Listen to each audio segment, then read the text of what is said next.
I've been a Masters driver, I think, since around 2020-ish.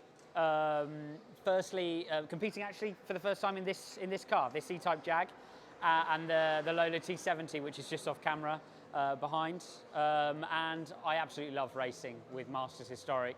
A great range of cars and series, and a great spirit in the paddock.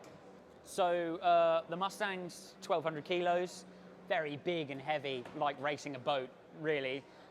Except they're quite manageable at high speed.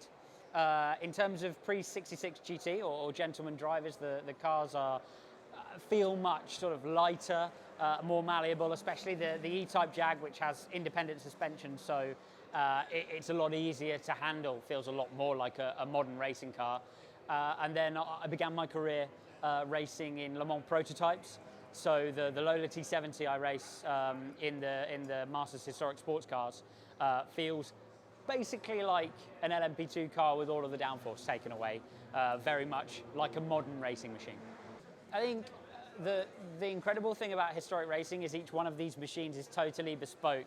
I've driven several of these Mustangs, for example, and they all feel completely different with regards to who's put them together, how exactly they're set up, the engine supplier, and everything else. So you're racing bespoke pieces of machinery against other bespoke pieces of machinery, and there's some great engineering and driving skill that goes along with that.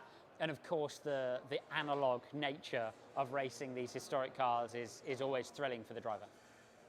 If the car was a human, probably leave me alone by the end of the weekend.